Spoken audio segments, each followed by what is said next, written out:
Bonjour tout le monde, j'espère que vous allez bien. Moi, je vais très bien par la grâce de Dieu. Je suis très heureuse de faire cette petite vidéo qui m'a été inspirée par un papa, par un père qui prend soin des cheveux de ses enfants. Chose que je trouve vraiment très mignon, que j'admire beaucoup parce que je pense que c'est vraiment très rare. C'est vraiment une façon d'éduquer ses enfants. Non seulement, c'est aussi une façon de montrer aux enfants comment ils doivent vraiment s'accepter, d'accepter ce qu'ils sont en fait. J'ai réalisé une petite liste des choses à faire et à ne jamais faire sur les cheveux de vos enfants. Parce que les enfants n'aiment pas les choses qui sont très compliquées, les choses qui prennent plus de temps, ils détestent ça. Alors il faut trouver des routines capillaires très simples. Et voici une liste de choses à ne jamais, mais jamais faire sur les cheveux de vos enfants parce qu'ils n'ont pas forcément besoin de ça. Surtout s'ils ont des cheveux très crépus ou crépus bouclés ou métissés bouclés. Vraiment, ces cheveux-là, la structure n'accepte pas la chaleur parce que ça sèche encore plus les cheveux, ça les rend durs et difficiles à démêler après. Ce qui est bien, c'est les soins hydratants. Mais sans plus tarder, je ne veux pas trop blablater. La première chose à faire, c'est qu'il faut éviter les sources des chaleurs comme fer à lisser, sèche-cheveux. C'est quelque chose qui va casser la structure des cheveux. Mais non seulement ça, ça va fragiliser les cheveux et les rendre plus secs et difficiles à démêler par la suite en fait. C'est vraiment quelque chose qu'il faut éviter. Deuxièmement, les produits comme de la vaseline, les dérivés des pétroles, il ne faut jamais mettre sur les cheveux des enfants. Ça contient le pétroleum à long terme. Ce n'est ni bon pour la santé, ni bon car ça ne nourrit pas la fibre capillaire en fait. À bannir absolument. Les tresses, voilà, les tresses, ces tresses-là qui dérangent, qui tirent en fait sur les racines et tout. Quand votre fille vous dit qu'elle a mal, en tout cas, il faut défaire.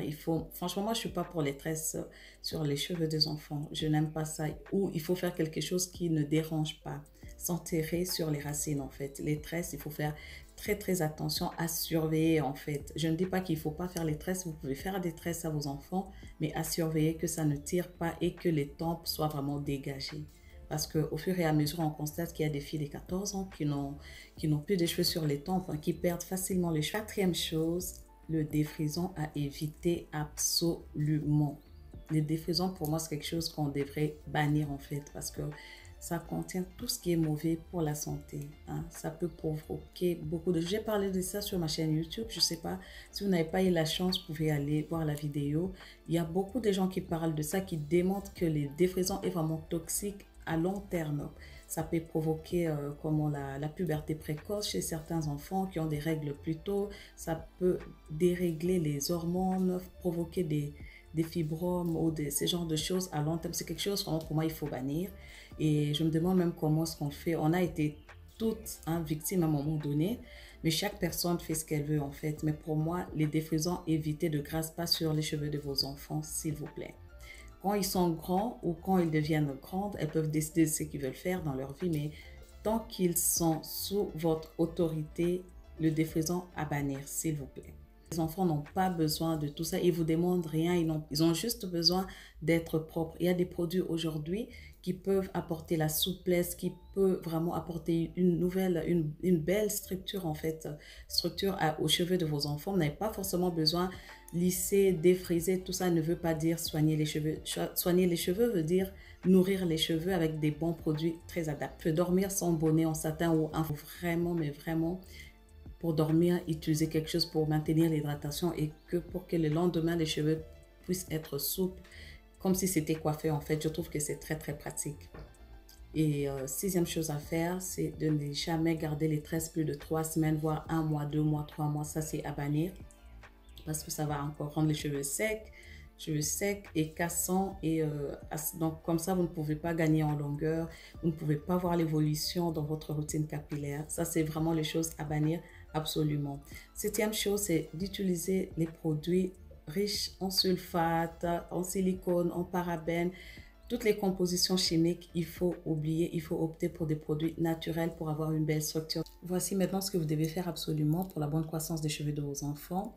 Une routine vraiment simple qui est très pratique, qui ne dure pas longtemps, mais qui va maintenir vraiment la bonne croissance des cheveux, la bonne qualité et qui va vous faciliter la vie en fait.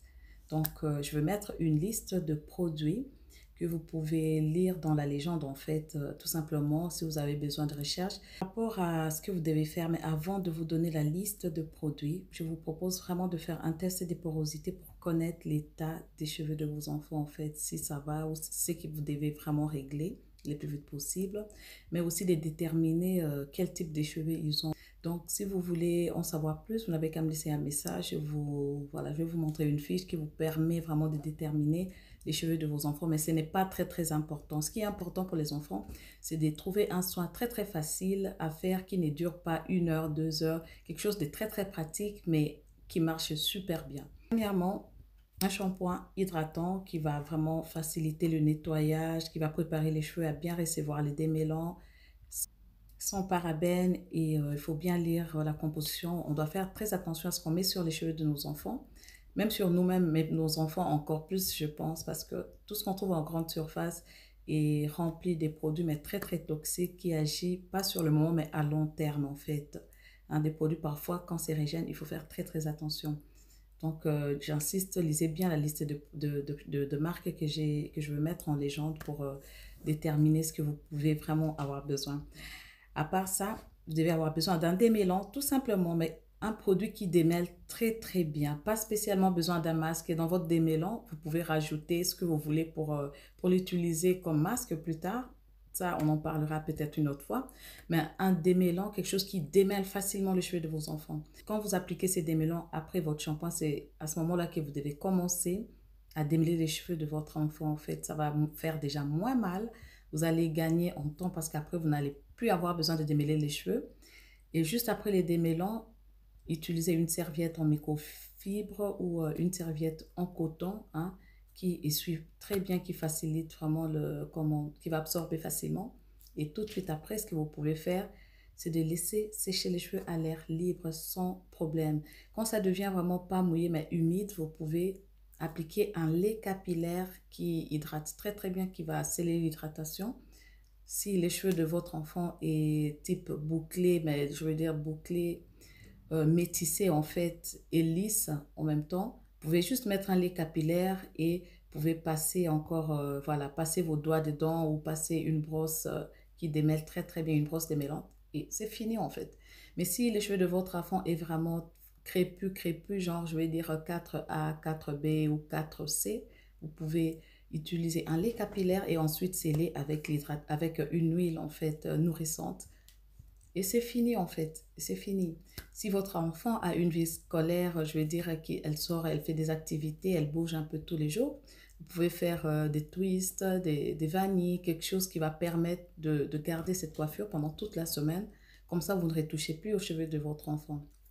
C'est assez simple. Par la même occasion, j'aimerais bien laisser un message aux femmes qui ont l'habitude de défriser les cheveux de leur filles, alors qu'elles sont gamines, 5 ans, 4 ans, 6 ans.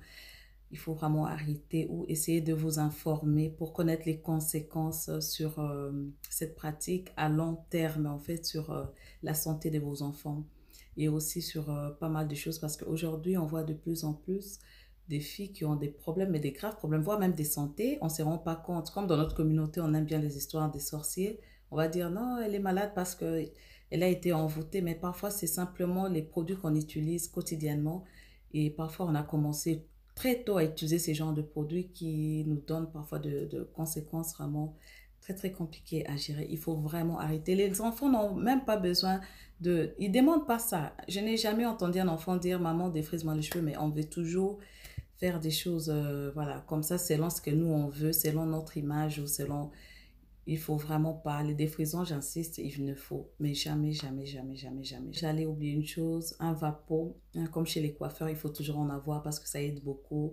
On sait comment, c'est vraiment une galère de démêler les cheveux d'un enfant, surtout quand c'est sec. Il faut toujours en avoir, pulvériser un tout petit peu et ensuite démêler en fait. Parce que moi, j'ai été traumatisée par ça étant plus jeune.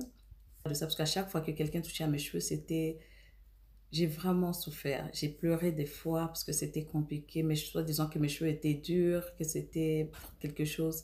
Mes cheveux étaient indisciplinés, c'était le terme que les gens utilisaient. Mais aujourd'hui, je vois que ce n'est pas aussi indiscipliné que ça. Il faut juste avoir une bonne routine, quelque chose qui convient à ses cheveux et puis le reste vient tout seul. Donc voilà, merci d'avoir regardé cette vidéo. Si cette vidéo vous a plu, n'hésitez pas de me dire en commentaire ou si vous avez d'autres propositions, n'hésitez surtout pas. Voilà, vraiment, ça a été un plaisir pour moi de vous partager cette petite connaissance. Et un grand merci à vous. Je vous envoie plein de gros bisous. Dieu vous bénisse. À très bientôt. Bye bye.